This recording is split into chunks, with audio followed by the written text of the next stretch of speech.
ದಕ್ಷಿಣ ಕಾಶಿ ಹಂಪಿಯಲ್ಲಿ ಹೋಳಿ ಹಬ್ಬದ ಸಂಭ್ರಮ ಹೆಚ್ಚಾಗಿತ್ತು. ದೇಶ ವಿದೇಶಿಗರು ಹೋಳಿ ಹಬ್ಬದ ಸಂಭ್ರಮದಲ್ಲಿ ಮಸ್ತ್ ಡ್ಯಾನ್ಸ್ ಮಾಡಿದ್ದಾರೆ. ದೃಶ್ಯದಲ್ಲಿ ಇದೀಗ ನೀವು ಗಮನಿಸ್ತಾ ಇದ್ದೀರಿ. ಹಂಪಿಯಲ್ಲಿ ಹೋಳಿಯ ಸಂಭ್ರಮ ಯಾವ ರೀತಿ ಇತ್ತು ಅಂತ.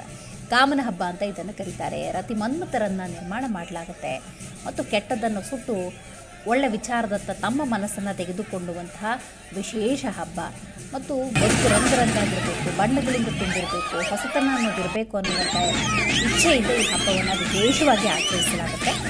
ಹಂಪಿಯಲ್ಲಿ ಹೋಳಿಯ ಸಂಭ್ರಮ ಯಾವ ರೀತಿ ಇತ್ತು ಅಂತ ನೋಡ್ತಾ ಇದ್ದೇವೆ. ದೇಶ ವಿದೇಶಿ ಪ್ರವಾಸಿಗರು ಮಸ್ತ್ ಡ್ಯಾನ್ಸ್ ಮಾಡಿದ್ದಾರೆ. ವಿಜಯನಗರದ ವಿರೂಪಾಕ್ಷ ಮಂದಿರದ ಬಳಿ ಹೋಳಿ ಹಬ್ಬದ ಆಚರಣೆ ನಡೆದಿತ್ತು. ಕಾಮದಹನ ಮಾಡಿ ಹೋಳಿಯ ಸಂಭ್ರಮಾಚರಣೆಯನ್ನು ಮಾಡಿದ್ದಾರೆ.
ಜಿ ಕನ್ನಡ ನ್ಯೂಸ್ ಈಗ ನಿಮ್ಮ ಮನೆಯಲ್ಲೇ ನೋಡಿ.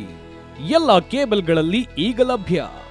ಸನ್ Direct 292, Jio TV 1334, U digital 162, city cable 51, GTPL 17, Abhishek cables 821, Rock Line telecommunication 51, Shri Basaveshwara number 60, Vinayaka digital number 53, in digital number 896ರಲ್ಲಿ ನಿಮ್ಮಿಸ್ತದ ಜಿ ಕನ್ನಡ ನ್ಯೂಸ್ ನೋಡಿ ಆನಂದಿಸಿ.